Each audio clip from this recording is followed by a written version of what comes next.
चलिए, आज का हमारा टॉपिक है वियना कांग्रेस। वियना कांग्रेस है क्या भाई? एक लेमन टर्म्स में तो यूरोपीय राज्यों का एक सम्मेलन हुआ था वियना में। ऑस्ट्रिया की राजधानी है वियना। 1815 में ये होता है, ठीक है।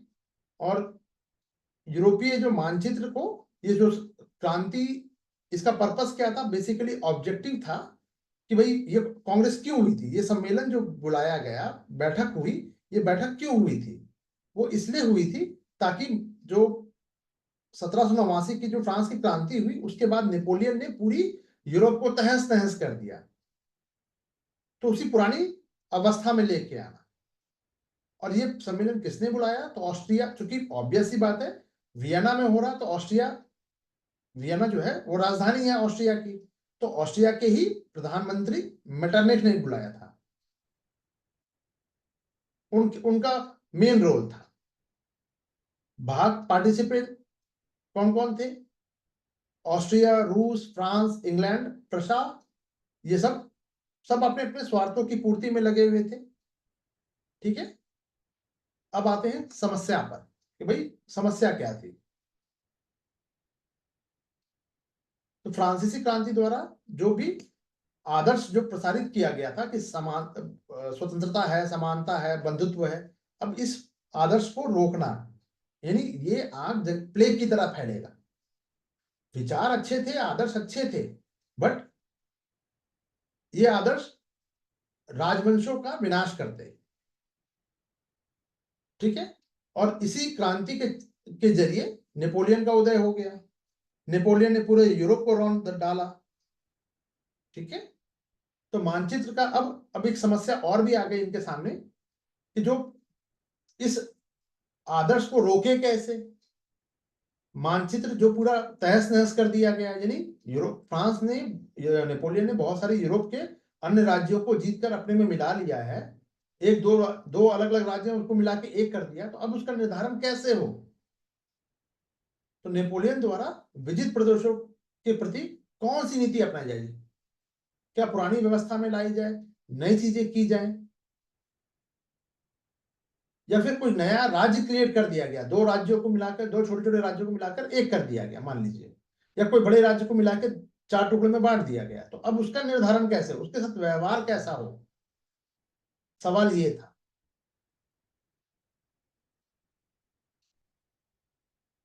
तो इसके लिए शक्ति संतुलन का जो सिद्धांत है वो दिया गया।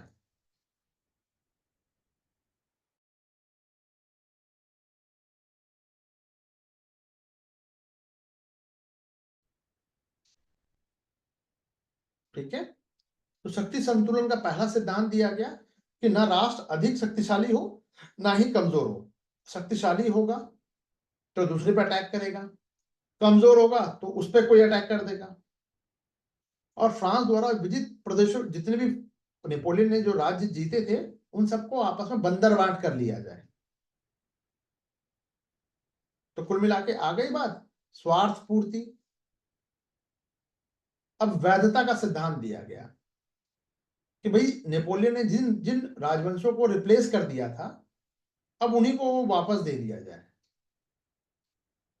ऑथेंटिकेट कर दिया जाए, उन्हीं राज्यों को वापस दे दिया जाए, उन्हीं वहां के शासक।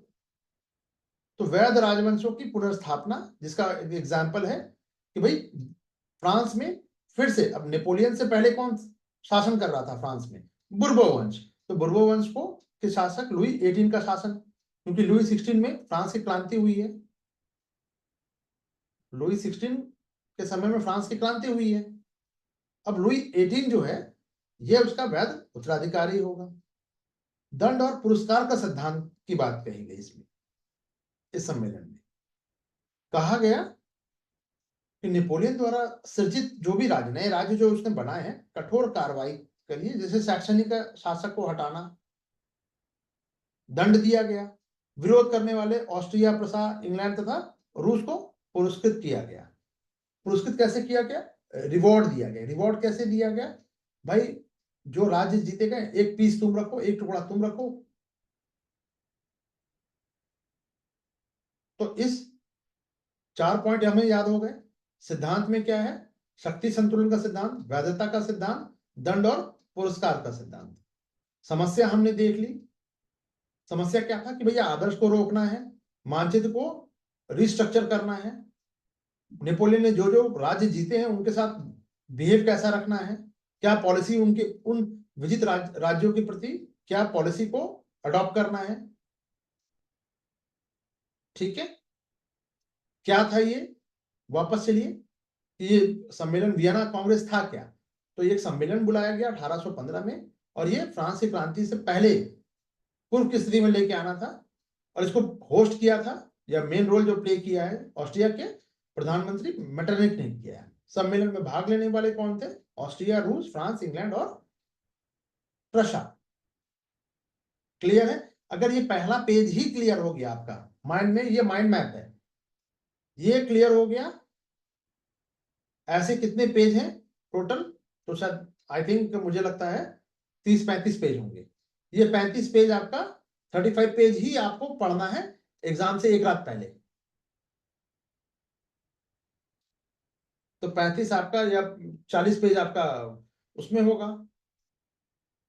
मोटे तौर पर अगर हम बात करें तो आधुनिक भारत में तो 70-75 पेज आप एक रात में पढ़ सकते हैं। हालांकि एक रात में आपको 70-75 नहीं, आपको 300 पेज पढ़ना होगा मिनिमम। और ये तभी हो पाएगा जब कॉन्क्रीट होगी, चीजें ठोस होगी। आइए वापस चलते हैं प्रमुख कार्य पे, यानी मैंने दोबारा रिवीजन करवा दिया। अब आइए कार्य पे। प्रमुख कार्य क्या थे? तो कार्यों की सीमाएं भी थी और ये सकारात्मक कुछ पक्ष भी था। कुछ कार्य है उसको हम देखेंगे अभी नीचे। ठीक है, मेटरनिक का मूल्यांकन करेंगे कि कौन है, इसका परिचय देंगे, नीतियों, इसकी नीतियां क्या रही, पतन का कारण, मेटरनिक का भी पतन का कारण देखेंगे और उसका परिणाम क्या हुआ। एक एक करके सारे मुद्दों पे हम बात करेंगे। आइए बात करते हैं वियना कांग्रेस पे।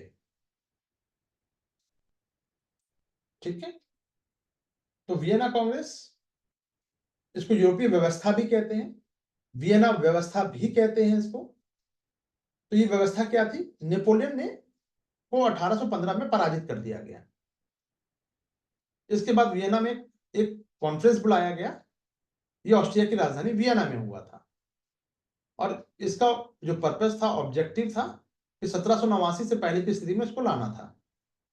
यानी क्रांति से पहले की व्यवस्था जो थी, बुर्बो वंश का शासन था, तो उन्हीं की को दे दिया जाए।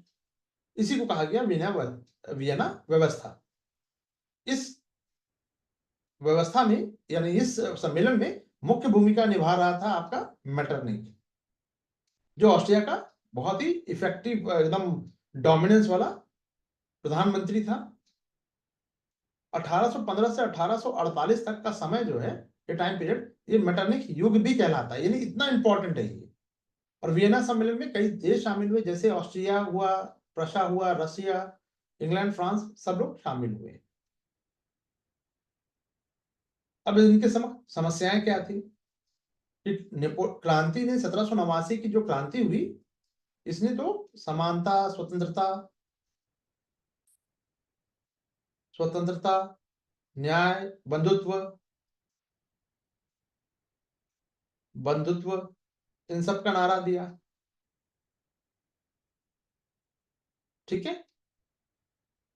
तो ये आदर्श पूरे यूरोप में फैल गए। यूरोप में उस वक्त क्या था? ऑटोक्रेसी, राजतंत्र था। अब जनतंत्र की ओर बढ़ जाएगा ये आग, यानी जनतंत्र जो है, जनतंत्र की आग सभी जगह, यानी ये आदर्श सब जगह फैलेगा। आग का मतलब आग नहीं है, ये आदर्श है जो सभी जगह फैलेंगे। जैसे कि वर्तमान में आप ऐसे समझिए, अमेरिका क्या कर रहा है? हर जगह लोकतंत्र होना चाहिए। क्यों होना चाहिए भैया? ये तो देश तय करेंगे ना कि उनका शासन व्यवस्था क्या हो। भारत को लगा तो अपना लिया उन्होंने, लोकतंत्र को अपनाया। मध्य पूर्व में जो है वहां पे राजतंत्र है, जो कि बहुत अच्छे उनके मित्र हैं अमेरिका के।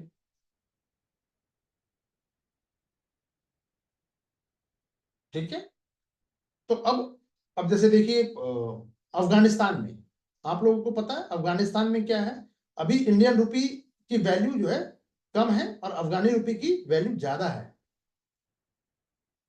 वहां तो लोकतंत्र नहीं है। तो ये फर्जी बातें हैं कि शासन व्यवस्था हर जगह लोकतंत्र हो या जनतंत्र हो, ऐसा नहीं है। ठीक है, तो ये आदर्श वो डिपेंड करता है वहां के लोगों पर। तो अब ये प्रश्न था कि भाई इन आदर्शों को कैसे रोका जाए। यूरोप का कि पूरा राजनीतिक नक्शा ही नेपोलियन ने बदल के रख दिया था। अब ये मानचित्र को दोबारा कैसे बनाया जाए, सवाल ये था। नेपोलियन ने कई क्षेत्र जीत लिए थे, उन जीते हुए क्षेत्रों के साथ क्या होना चाहिए। कई राज्यों को मिला के एक कर दिया था नेपोलियन ने, उनके साथ क्या होना चाहिए। सवाल ये था कि व्यवहार बिहेव ऐसे राज्यों के साथ हम किस तरीके से बिहेव करें। क्या उन्हें दंडित किया जाए या क्षमा किया जाए, बैलेंस कैसे हो, शक्ति संतुलन कैसे स्थापित हो। इस वियना व्यवस्था का सिद्धांत क्या था, शक्ति संतुलन का सिद्धांत। शक्ति संतुलन का मतलब कोई बहुत ज्यादा बलशाली नहीं, कोई बहुत ज्यादा कमजोर नहीं। बलशाली होगा तो दूसरे को दबाएगा, कमजोर होगा तो उसे कोई भी दबा देगा। तो कोई भी राष्ट्र शक्तिशाली ना हो, कोई भी राष्ट्र बहुत कमजोर भी ना हो।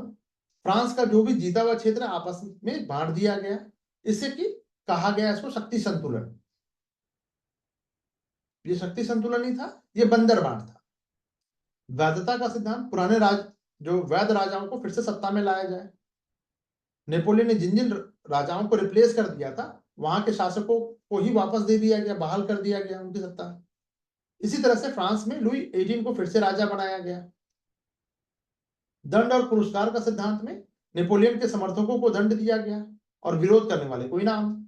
शैक्षणिक के राजा को हटा दिया गया क्योंकि इसने नेपोलियन का समर्थन किया था।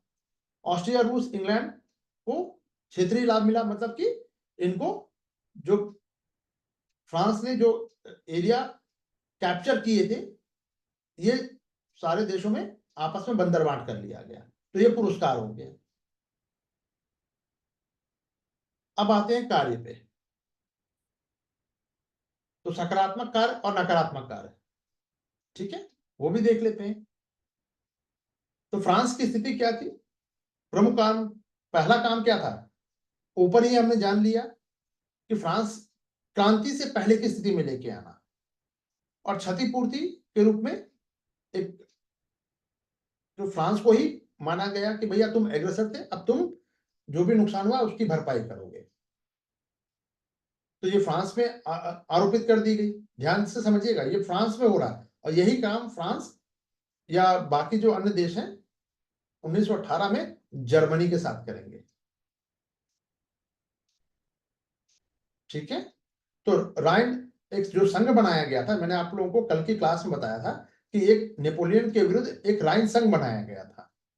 ठीक है, इसी संघ ने ही मिलकर ही नेपोलियन को पराजित किया था। तो राइन संघ का प्रमुख कौन था, ऑस्ट्रिया, वही मेटरनिक। इटली के वेनेशिया और लोम्बार्डी, ये दोनों स्थान हैं, इस पे ऑस्ट्रिया का नियंत्रण था। ठीक है, बेल्जियम का क्षेत्र हॉलैंड को और पोलैंड समाप्त कर दिया गया। पोलैंड को, हॉलैंड को दे दिया गया, पोलैंड समाप्त। रूस और ऑस्ट्रिया के मध्य आपस में बांट दिया गया। मॉरिशस यानी जो फ्रांसीसी उपनिवेश था, इंग्लैंड को दे दिया गया।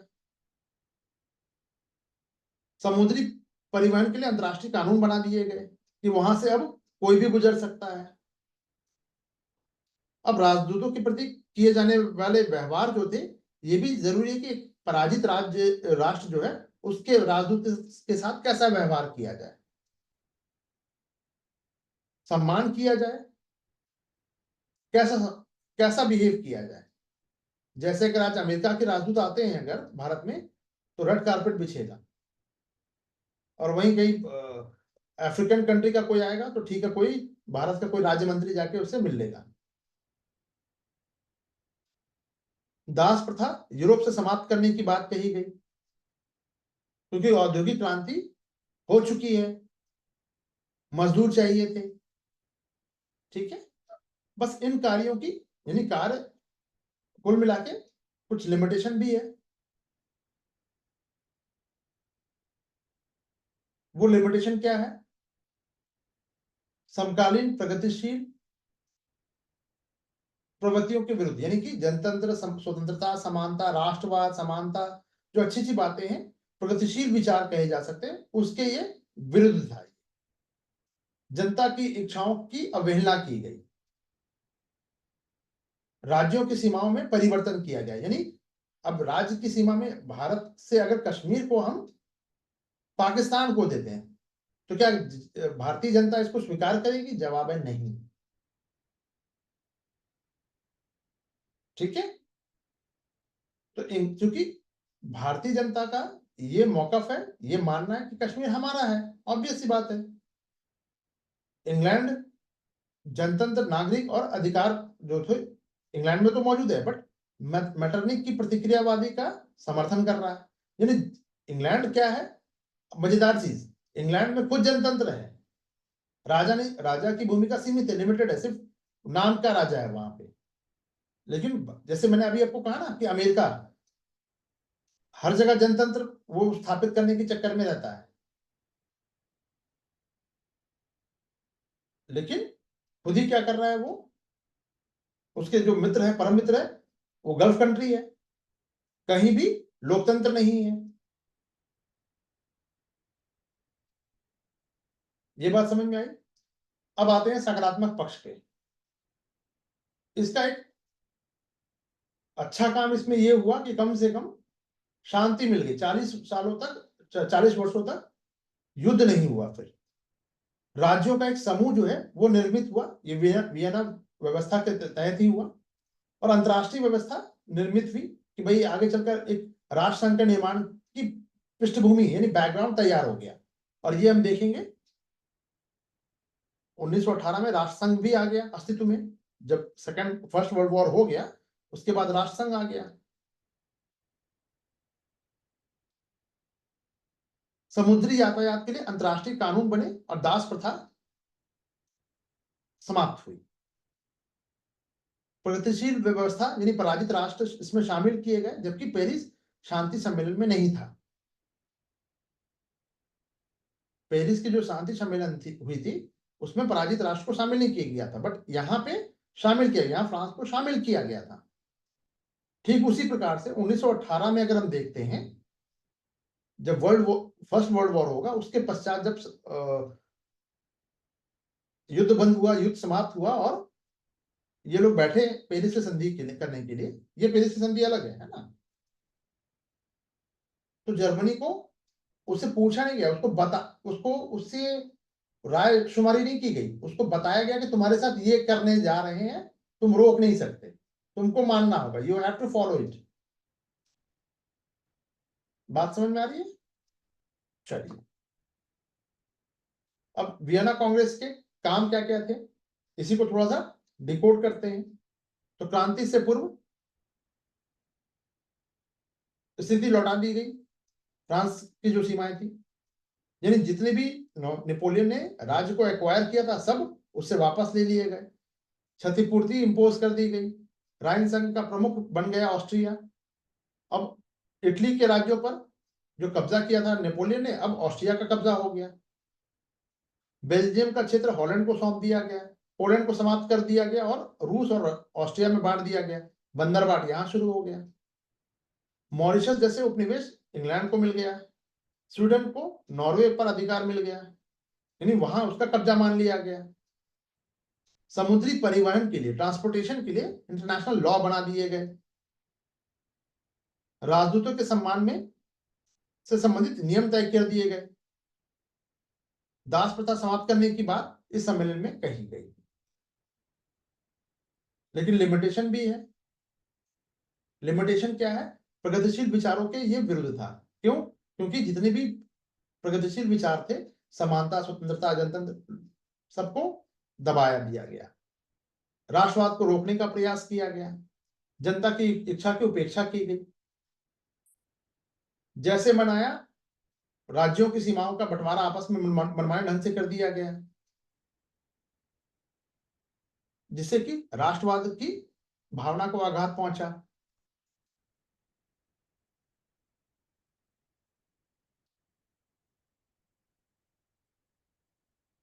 भाई साहब, हाँ ठीक है, चलिए मैं बता देता हूं। प्रगति, आपने पूछा जनतंत्र प्रगतिशील विचार है, यानी जनता का शासन होना चाहिए, स्वतंत्रता सबको मिलनी चाहिए, समानता सबको मिलनी चाहिए। तो ये तो प्रगतिशील विचार होगा ना, प्रोग्रेसिव होगा ना। अगर मैं कहूं कि भाई मुझे मोहित की बात को भी सुनना चाहिए, अगर मैं ये कहूं आप मुझे बताइएगा दोनों में से अच्छा कौन सा होगा। स्टेटमेंट ए, मुझे आप सभी स्टूडेंट की बात भी सुननी चाहिए, आपकी समस्याओं पर भी मुझे ध्यान देना चाहिए, ठीक है, ये होना चाहिए। या फिर बी, मुझे सिर्फ अपना हुक्म चलाना होगा, आपको मेरी हुक्म को खाली आंख बंद करके फॉलो करना है। बताइए दोनों में से ए या बी में से कौन सा अच्छा है। ऑब्वियस है, आप कहोगे सर ए अच्छा है। क्यों? क्योंकि ये प्रगतिशील विचार है।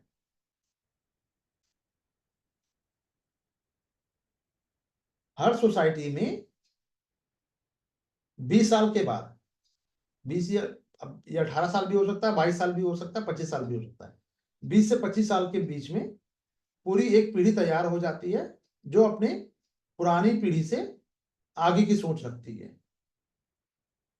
आप आज जितना इंस्टाग्राम और बाकी जो टेलीग्राम और पता नहीं क्या क्या चीजों में इन्वॉल्व रहते हो, फेस टाइम और चैट के 10 तरीके हैं ना आप लोगों के बात करने के। वीडियो कॉल खाली आप व्हाट्सएप पे कौन करता है भाई? 10 आईडी बनाइए उसपे, इंस्टा पे, और बात करते रहिए। फिर लगे अरे वाह हमने तो हाइड एंड सीक खेल लिया, वाह सबको बना लिया, वेरी गुड। तो इंग्लैंड जैसे लोकतांत्रिक देश ने इसका समर्थन किया, यानी राष्ट्रवाद को कुचला जा रहा है, जनतंत्र को कुचला जा रहा है, और वही जनतंत्र का प्रतिनिधित्व कर रहा है इंग्लैंड, और वो हाँ में हाँ मिला रहा है। तो इंग्लैंड ने मैटरनिक की प्रतिक्रियावाद नीति का यहाँ पे साथ दिया है, जबकि कायदे से तो ये होना चाहिए कि विरोध करना चाहिए था कि यार हमारे देश में भी जनतंत्र है, लोकतंत्र है, तो तुम्हारे यहाँ भी होना चाहिए। बाकी अन्य राज्यों के साथ आप ऐसे करो, ऐसे नहीं कर सकते आप, गलत को गलत बोलना होगा। तो गलत को गलत नहीं बोला इंग्लैंड ने, इनफैक्ट राजशाही हितों की पुनर्स्थापना का ये मंच बन गया, यानी फिर से जहां पे जनतंत्र हो सकता था वहां पे फिर से राजा को बैठा दिया गया। अमेरिका यही तो करता है, आज भी सेम यही पॉलिसी ही अपनाई जा रही है।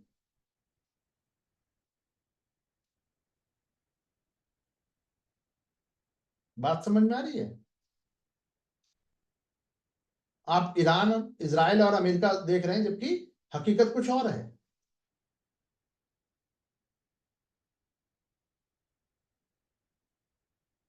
बात समझ में आ रही है? चलिए, अब क्या सारी बुरी बातें हुई इस बैठक में? जवाब है नहीं। कम से कम 40 वर्षों तक तो कम से कम शांति स्थापित रही। नेपोलियन के युद्ध ने से उत्पन्न जो अशांति जो उत्पन्न हो गई थी उसको रोक दिया गया, कम से कम 40 साल के लिए तो रोक ही दिया गया, कोई लड़ाई युद्ध नहीं हुआ। शक्ति संतुलन की नीति अपनाई गई, बैलेंस वाली नीति की, भाई किसी को मजबूत नहीं बनने देना, किसी को कमजोर नहीं होने देना है। यूरोपीय देशों का एक संगठन बन गया, यह संगठन मिलकर समस्याओं का समाधान करता था। यही चीज बस लीग ऑफ नेशन यानी यूएन की अगर हम बात करें, यूएन ओ, ठीक है, ओ तो बाद में 1945 में जाके बनेगा। तो पहली बार एक अंतरराष्ट्रीय व्यवस्था यानी एक इंटरनेशनल ऑर्डर स्थापित हुआ। राष्ट्र संघ के लिए ये प्रेरणा बनी, आगे चलकर यही राष्ट्र संघ बनेगा। यातायात के लिए, समुद्री यातायात, क्योंकि व्यापार, अब आप पूछिएगा समुद्री के लिए ही क्यों बना, क्योंकि भैया यूरोप जो है समुद्र से घिरा हुआ है पूरा, और ट्रेड करना है। आप जरा सा सोचिए आज क्या हो रहा है, इसको वर्तमान के परिप्रेक्ष्य से सोचिए, थोड़ा सा ध्यान दीजिए। वो गोलू मोलू जो अंकल है, मैकडोनाल्ड ट्रम्प, नहीं वो क्या नाम था उनका, डोनाल्ड ट्रम्प, सॉरी। तो उनका कहना कि भैया हमने ट्रेड की बात की, जापान पे चाहिए, अगर वर्ल्ड वॉर सेकंड के टाइम में वो भी अमेरिका ने ही खुलवाई थी ट्रेड के लिए। जापान पूरा एक बंद देश हुआ करता था, तो हर जगह आपको ट्रेड करना, ट्रेड पर ये फोकस करते हैं। ठीक है। तो आज भी सैंक्शन लगाना मतलब ट्रेड नहीं करेंगे आपके साथ, लेन देन का व्यवहार नहीं करेंगे। आज ही आगे ना कि जो रशिया से व्यवहार करेगा ट्रेड का उस पर सैंक्शन लगेगा, 500 रुपया 500% लगेगा। ये तो सुना ही होगा थोड़ा बहुत, कल का न्यूज था ये। अच्छा, 8:30 बजे का न्यूज कितने लोग सुनते हैं?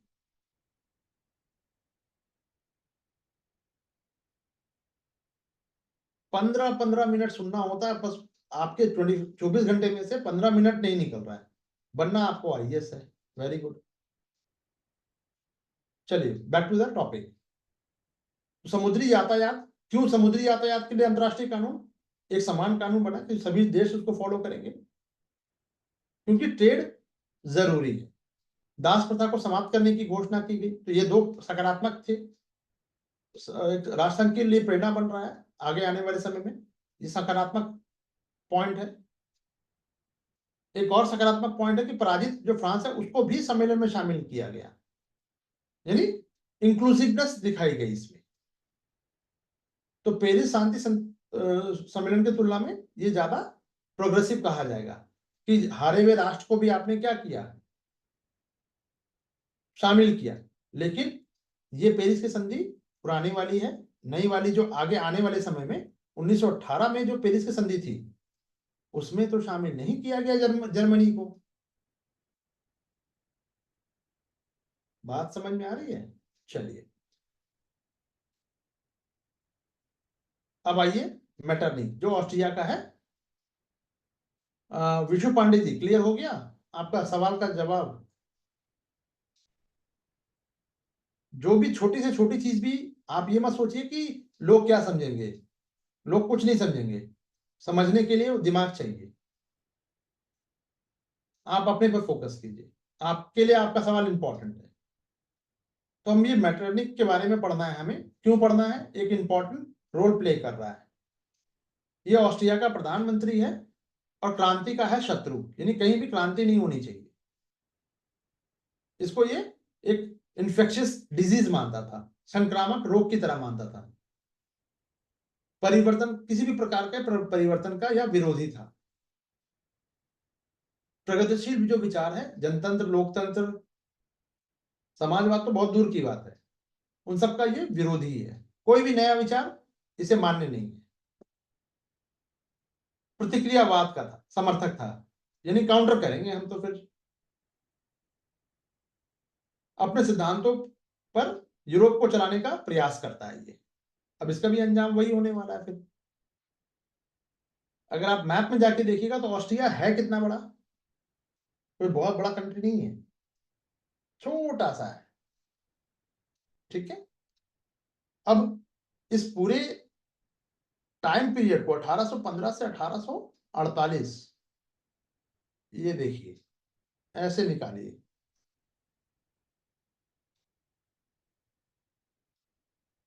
ठीक है। 33 साल इसने यूरोप को अपनी नीतियों से प्रभावित किया। 33 ईयर्स।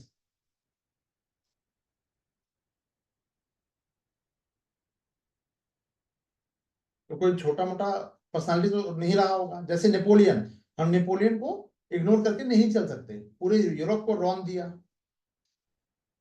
तो ऐसे ही आने वाले समय में आपको अलग अलग पॉकेट्स में देखने को मिलेंगे इस तरह के लोग। ठीक है। नीतियों पर बात करें, अच्छा ये विजिबल है या बहुत छोटा है ये, जरा मुझे ये भी बताइएगा। आप लोग मोबाइल में देख रहे होंगे तो ये आपको जूम करने पर ये दिख जा रहा है या नहीं, ये भी बताइएगा। बहुत छोटा होगा तो फिर विजिबल है, ठीक है। चलिए, तो जनतंत्र का इसने नीति क्या बनाई? जन अधिकारों पर, जनता के अधिकारों पर नियंत्रण होना चाहिए, कैप लगना चाहिए। राष्ट्रवाद, स्वतंत्रता, जनतंत्र का ये प्रबल विरोधी है। इसके सब पर नजर रखने के लिए अब भाई जन अधिकारों पर नियंत्रण रखने के लिए क्या करना होगा? सीसीटीवी कैमरा लगाना होगा। तो कैमरा तो नहीं लग सकता ना, क्योंकि कैमरा तो अब अभी बना है। तो गुप्तचर पुलिस व्यवस्था, गुप्तचर जासूस, है ना। चलिए, तो हस्तक्षेप करके यथास्थिति को कायम, यानी पुलिसमैन, पुलिस राज्य बना दिया गया। राष्ट्रवाद का ये विरोधी था, ऑस्ट्रियाई साम्राज्य के हितों का संरक्षण कर रहा था कुल मिला के, और कुछ नहीं। विविध भाषाओं और जातियों के लोग थे इसमें, इसलिए राष्ट्रवाद का विरोध विरोध कर रहा था। काल्सवाद की घोषणा की। काल्सवाद क्या था? काल्सवाद, एक काल्स करके, एक मार्क्स नहीं, काल्स।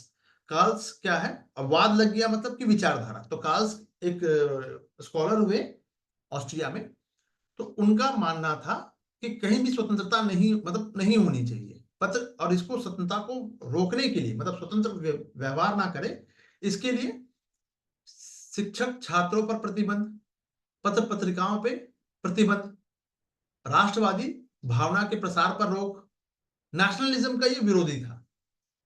तो कुल जनतांत्रिक मूल्यों की शिक्षा नहीं दी जानी चाहिए, यानी कुल मिला के ये तानाशाह है। सम्मेलन और संगठन पर प्रतिबंध लगा रहा है, यानी कि पूरी तरह से एक लॉ आवरण में आप ना बोल सकते हैं, ना आपको जब बुलाया जाए, मतलब इनके हुक्म की तामील होनी चाहिए। तो क्या ये प्रयास सफल होगा? लंबे समय तक तो नहीं हो सकता। एग्जाम्पल, ऑटोमन जो साम्राज्य था, तुर्की साम्राज्य, अब तो तुर्की हो गया है। ये बैजेंटाइन जो है, अगर हम यूरोप की बात करें, ये इसमें ईस्ट यूरोप पे टर्की ने कब्जा कर लिया था, बट यहां भी ईसाई धर्म के लोग रह रहे हैं। कब्जा तुर्कियों का है, ठीक है। तो ये भी राष्ट्रवाद की मांग करेंगे कि भैया तुर्की बाहर वाले हैं, निकलो यहां से, ठीक है। तो विविध विविध नस्ल यानी रेस की और धर्म के लोग यहां रहते थे ऑटोमन साम्राज्य में। जनसंख्या राष्ट्रवाद की भावना से युक्त थे ये लोग। जनसंख्या जो थी राष्ट्रवाद की, भाई टर्की बाहर ही है, जैसे हम लोग कहते थे ना कि अंग्रेज बाहर से आए हैं, अंग्रेज भागो यहां से, अंग्रेज भारत छोड़ो, है ना। यूनान ऑटोमन साम्राज्य से स्वतंत्र हो गया, और जैसे ही यूनान ऑटोमन साम्राज्य से स्वतंत्र होता है, ये आग की तरह फैलता है। इटली और जर्मनी के एकीकरण के साथ साथ वियना व्यवस्था समाप्त हो गई, यानी आगे चलकर हम देखेंगे कि जितना भी इसने इटली और जर्मनी को टुकड़ों में बांट के रखा था, उसका एकीकरण नहीं होने दिया जा रहा था। क्या इसकी यह योजना सफल रही? जवाब है नहीं। दोनों का एकीकरण हम आगे चलकर देख लेते हैं, ठीक है। तो मेटरनिख का पतन क्यों हो गया? क्योंकि ये प्रगतिशील धारा को रोकने का प्रयास कर रहा था। एक बार जब कहते हैं ना कि जींस पैंट, फटा हुआ जींस पैंट एक लोग ने स्टार्ट किया पहनना, ये भी स्वतंत्रता का प्रतीक है। मुझे नहीं समझ में आता, लेकिन है। मोमोज खाना भी स्वतंत्रता का प्रतीक है। Very good. तो कोई भी जिसको हर दौर की अपनी अपनी विचारधारा होती है। जैसे आजकल के बच्चों को, जिसको कहते हैं जैनजी पीपल, यंग जनरेशन, 19-20 साल वाले, यहां तो 30 साल वाले भी अपने आप को जैनजी ही समझते हैं, बिहेव उनका वही है। इनका मानना है, इनके अलग थॉट प्रोसेस चल रहा है, और वो अपने से पुराने वाले थॉट पैटर्न को क्या समझते हैं? बेकार, आउटडेटेड। Very good. तो नाक से खाना शुरू कर दो यार, क्योंकि पुराने लोग तो मुंह से खाते थे। चलो, तो प्रगतिशील कोई भी विचारधारा, पुरानी हो या नई, उसको वक्त की कसौटी पर कसना जरूरी है, तभी आप सही और गलत का निर्णय कर पाएंगे। केवल आप ऐसा सोचते हैं, ऐसा मानते हैं कि अमुक कम्युनिटी के लोग बुरे होंगे और अमुक कम्युनिटी के लोग अच्छे होंगे, तो ये नहीं चल सकता, है ना। तो प्रगतिशील धारा को रोकने का प्रयास किया इसने। धारा को रोकना व्यक्ति विशेष के लिए, किसी भी व्यक्ति विशेष के लिए। जैसे मान लीजिए गांधी जी, एक एग्जाम्पल के लिए, फॉर एज अ असिस्टेंट बता रहा हूं आपको। गांधी जी 1918 में वो कहते हैं अगर कि नहीं नहीं, अंग्रेज बहुत अच्छे हैं, इनको भारत में रहना चाहिए, भारत की जनता क्या गांधी जी की बात मानती? जवाब दीजिए। नहीं मानती। क्यों? क्योंकि धारा के अगेंस्ट नहीं जा सकते थे। लोगों के अंदर परिवर्तन की चाह थी। गांधी जी ने एक जरिया थे वो। गांधी जी नहीं होते तो कोई और होता। ऐसा नहीं कि गांधी जी का अस्तित्व नहीं, अगर गांधी जी का जन्म नहीं हुआ होता तो मैं ये नहीं कह रहा हूं कि गांधी जी का कोई योगदान नहीं है। मैं ये कहने का प्रयास बिल्कुल नहीं कर रहा हूं। अमूल्य योगदान है, किसी भी दृष्टि से कम करके नहीं आंका जा सकता। लेकिन मैं कहता हूं इतिहास में व्यक्ति इंपॉर्टेंट नहीं होता। ठीक है। वही गांधी जी जो प्रारंभ में अंग्रेजों के समर्थक है, उनसे वो उपाधियां ले रहे हैं, बाद में उन्हीं की आलोचना करते हैं और फिर उन्हीं के अगेंस्ट चलते हैं। बात समझ में आ रही है? तो धारा को रोकना किसी भी व्यक्ति विशेष के लिए संभव नहीं है। तो ये धारा क्या है? ये धारा मीन्स जो फ्लो है, ये विचारधारा पुनर्जागरण है, प्रबोधन है, अमेरिकी क्रांति है, फ्रांस की क्रांति है, औद्योगिक क्रांति है, इन सबका मिला जुला स्वरूप है। तो परिणाम क्या निकल, सम्मिलित परिणाम है। तो मेटरनिक इसी विचारधारा के विरुद्ध अगेंस्ट जा रहा है। मानवतावाद, उसके लिए कोई मानवतावाद नहीं है। यानी ह्यूमन राइट्स की बात करें, बोला ह्यूमन राइट्स, मनुष्य का राइट भी होता है। नागरिक अधिकार, सिविल राइट्स, नागरिक अधिकार भी होता है। अच्छा, मुझे तो पता ही नहीं था। जनतंत्र राष्ट्रवाद वो क्या होता है? मैं जो कह रहा हूं बस वही सत्य है। तो मेरे जैसे लोग, अगर मैं इस विचारधारा का हूं तो मैं कितने दिन तक सरवाइव करूंगा? जब तक ताकत है तब तक। अगर मैं ताकत के दम पे कर रहा हूं, विचारधारा के दम पे, तो मैं टिक नहीं पाऊंगा। है कि नहीं? तो परिणाम क्या हुआ? 1821 में नेपल्स में विद्रोह हो गया। 1829 में यूनान स्वतंत्र हो गया। 30 से 48 तक फ्रांस में एक और राजतंत्र के विरुद्ध फिर से एक क्रांति हो गई। औद्योगिक क्रांति के साथ साथ मजदूरों के हितों में भी, फिर अब मजदूर की हालत खराब हो रही थी, उसके लिए एक समाजवादी विचारधारा सामने आ गई। मजदूरों की मांग में वृद्धि हुई, उदारवादी शासन की स्थापना की बात होने लगी। तो जो लौ आवरण है उसको तोड़ दिया गया, और मेटरनिक स्वयं उसी में, उस विचारधारा में बह गया कि भैया, ये बात समझ में आई। इसी को ही डिटेल में देख लेते हैं। मेटरनिक ऑस्ट्रिया का प्रधानमंत्री है, क्रांति का घोर विरोधी है। क्या मानता है? संक्रामक रोग क्रांति को दैवीय अधिकार मानता है ये, यानी वही बलबन वाला, कि भैया हमें शासन का जो अधिकार है वो ऊपर से मिला है। नोबडी कैन आस्क, क्वेश्चन नहीं उठा सकता। सिद्धांत क्या था? शासन करो और परिवर्तन मत होने दो, यानी यथास्थिति बनाए रखो। तो जो गलत है वो तो गलत ही, वो भी कंटिन्यू चलेगा, सही की बात कोई कर नहीं सकता। तो यह परिवर्तन और प्रगतिशीलता का विरोधी है वो। मोहित अग्रवाल जी, अगर कोई विचारधारा, मान लीजिए कि जो शिशु भ्रूण हत्या है, महिला महिला शिशु, या महिला, या फीमेल कह लेते हैं, चलिए फीमेल, जो शिशु को गर्भ में मारने की जो जो कवायद चल रही थी, अब उसको रोकने के लिए पीएमडीटी एक्ट आ गया, बहुत सारे एक्ट वगैरह आ गए। आप सोनोग्राफी वगैरह नहीं करा सकते, है ना? क्या इसको जारी रहने दिया जा सकता था? जरा सोच के देखो। मजे की बात यह कि ये भी सरकार ही लेके आई थी। 2 बच्चों का कॉन्सेप्ट है तो बाकी बच्चे नहीं होने चाहिए, तो बाकी बच्चे ना हो उसके लिए, अगर गर्भ में फीमेल है तो उसको अबॉर्ट कर दो। आगे चलकर फिर गवर्नमेंट को अपनी गलती का एहसास होता है। गवर्नमेंट का मतलब फिर दूसरी गवर्नमेंट आई, उनको लगा कि यार ये स्टेप गलत है, इसको सुधार करना चाहिए, तो एक एक्ट लाया गया। आज कोई भी दहेज की बात करे तो कोई कैमरे के सामने आके कह सकता है कि मैं दहेज ले रहा हूं? कोई नहीं कहेगा। क्यों? क्योंकि पता है उसे, यानी व्यक्ति को पता होता है कि वो गलत है, तो वो झूठ बोलेगा, सामने आके बात नहीं करेगा, वो चोरी छुपे, वो पर्दे के पीछे वाला काम करेगा। बात समझ में आ रही है? खुल्लम खुल्ला करने की अब वो दौर ही नहीं है कि भाई, जैसे पहले कहते थे ना कि खुल्लम खुल्ला डकैत हुआ करते थे, आप डकैत की जगह पे कौन हो गया है? साइबर डकैत हो गए, ठग हो गए, है ना? तो कहने का तात्पर्य ये है कि परिवर्तन तो होता ही रहेगा, ना आप रोक सकते हैं ना मैं रोक सकता हूं उसको। और ये मेटरनिक रोकने का प्रयास कर रहा है, तो वह परिवर्तन और प्रगतिशीलता का विरोधी था।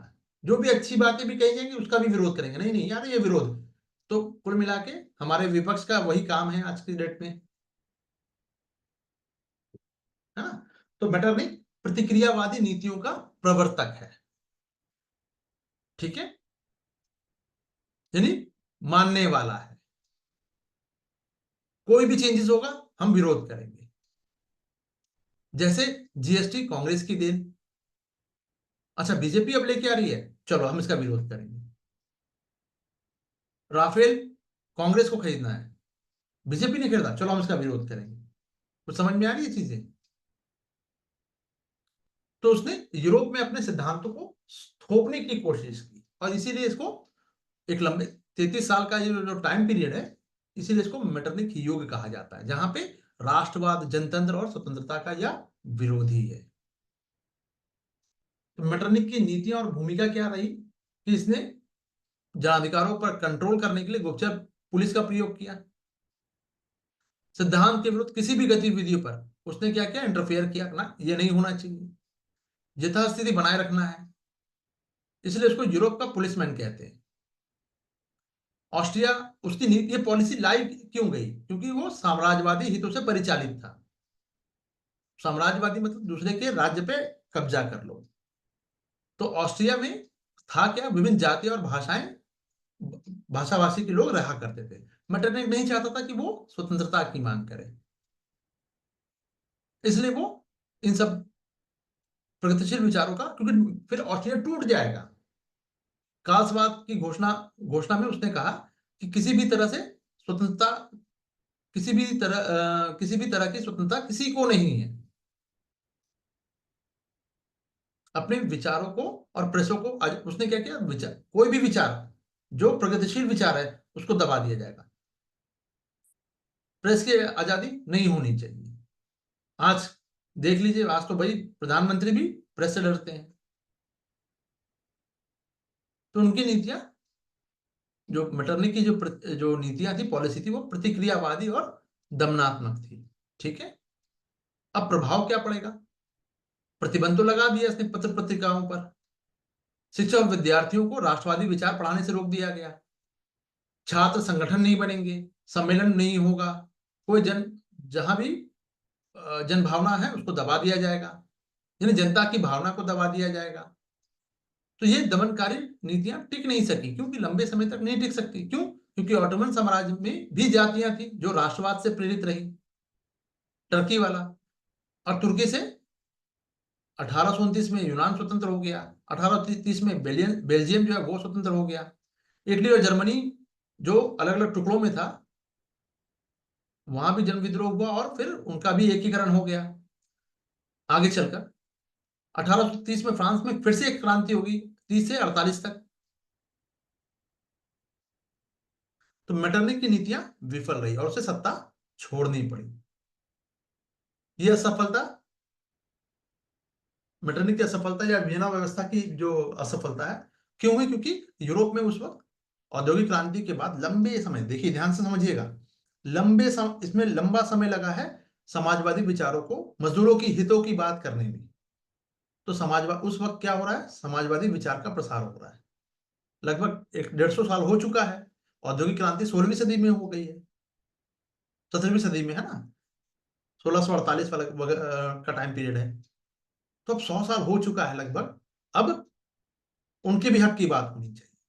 तो अनेक देशों में मानवाधिकारों के लिए, जनाधिकारों के लिए क्रांतियां हुई, यानी जनता के अधिकार के लिए। जनाधिकार का मतलब जनता के अधिकार के लिए। 1871 में इटली और जर्मनी के एकीकरण से वियना व्यवस्था का अंत हो गया। मेटरनिक की असफलता का कारण क्या था? उसका प्रतिक्रियावादी सोच। नहीं नहीं, कोई भी विचार नया है तो बुरा है, ये भी गड़बड़ है। जैसे कि ठीक उसी प्रकार से कि कुछ विचार पुराने हैं तो आउटडेटेड है, मैंने आपसे पहले ही कहा, अति दोनों तरफ नहीं होना चाहिए। आपको समय की कसौटी पे, जैसे कि आज अगर मैं कुछ भी कह के, कुछ भी करके मैं कोई भी तर्क दूं, वो वैलिड नहीं होगा कि भाई फीमेल फोर्टिसाइड होना चाहिए। नहीं होना चाहिए भाई, नहीं होना चाहिए।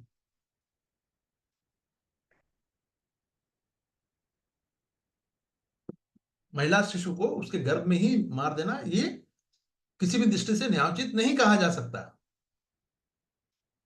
तो इसने इतिहास की प्रगतिशील जो धारा है उसको रोकना चाहा। ठीक है, यह धारा किसी एक व्यक्ति द्वारा नहीं रोकी जा सकती। युग की धारा है जिसमें समय का समर्थन प्राप्त है। और यह धारा पुनर्जागरण, प्रबोधन, अमेरिकी क्रांति, फ्रांसीसी क्रांति, औद्योगिक क्रांति से इन सब का मिला जुला परिणाम है। यूरोप में यह विचारधारा बहुत तेजी से फैल रही थी, इसीलिए मेटरनिक असफल रहा। 150 वर्ड्स में हो जाएगा, 225 में और 300 वर्ड्स में हो जाएगा। तो मेटरनिक युग में भी मानवतावाद और जनतंत्र के विचार फैलते रहे। नागरिक अधिकार, सिविल राइट्स और राष्ट्रवाद की भावना भी बढ़ती रही। नेपल्स में विद्रोह हो गया 1821 में, 1829 में यूनान स्वतंत्र हो गया। फ्रांसीसी क्रांति, फ्रांस में 1830 और 48 में फिर से क्रांति हो गई, 18 साल चली है। समाजवादी जो मजदूरों की जो हितों की बात करती है वो लोकप्रिय होने लगी तेजी से। जो पुलिस राज है उसकी जगह पे यानी उदारवादी शासन प्रणाली की मांग तेज हो गई, और इसने उस लौह आवरण को, जो आयरन जो कर्टन था, उसको तोड़ दिया। इसीलिए मेटरनिक की जो नीतियां पूरी तरह से, क्योंकि कोई भी व्यक्ति जो है समय से आगे, मतलब आप ऐसे समझिए, समय अपने समय से क्या कह सकते हैं उसको, आगे की सोच तो रख सकता है लेकिन वो उसको इग्नोर नहीं कर सकता। जैसे मैं ये मान के बैठूं कि नहीं नहीं यार, भारत तो किसी देश से व्यापार करता ही नहीं है, तो ये स्टेटमेंट क्या होगा, गलत होगा ना। मैं कहूं कि नहीं नहीं, भारत केवल विश्व में भारत ही सबसे अच्छा देश है और कोई देश अच्छा है ही नहीं, ये भी पूरी तरह से गलत होगा। तो एक बैलेंस होना चाहिए, है ना। चलिए, क्लियर हो गया। आज की क्लास यहीं तक रहेगी। कोई देखिए, मैं इतना छोटा छोटा छोटी छोटी क्लासेस ले रहा हूं, एक एक घंटे की। कायदे से तो ये 3 घंटे की क्लास होनी चाहिए। जैसा कि मार्केट का जो रूल है कि भाई 1.5 महीने में सारा सिलेबस खत्म कर देते हैं, मैं वो करना नहीं चाह रहा हूं आप लोगों के साथ। आप में से कुछ लोग तो मुझे व्यक्तिगत रूप से जानते हैं कि मैं 10 घंटे लगातार बोल सकता हूं। इसके बावजूद आप लोगों को पढ़ने का समय चाहिए, अभी बहुत सारी चीजें करनी है, मैं सब चीजों का ध्यान रख रहा हूं, तो आपको जो एक्स्ट्रा टाइम मिल रहा है उसमें पढ़ लीजिए। मेरी क्लास में PYQ, अब जैसे ये 1800, नेक्स्ट क्लास जो हमारी होनी है 19वीं सदी में यूरोपीय क्रांतियां, अब इस टॉपिक से संबंधित देख लीजिए। जो जो आपकी PYQs होंगे, पहले उसको पढ़ के आइएगा और इसकी रीडिंग लेके आइएगा, मतलब जो बुकलेट आप लोगों को दी गई है उसको पहले रीडिंग लेके आइएगा। और PYQ, पहले PYQ पढ़ना है, बाद में आपको कहानी या फिर आपका जो टॉपिक है वो पढ़ना है। एक रीडिंग लेनी है, पढ़ना का मतलब रीडिंग लेनी है, बाकी समझाने का काम, उसको कंटेम्प्रेरी से सब से कनेक्ट करने का काम मेरा है। क्लियर? जल्दी से बताइए। अच्छा,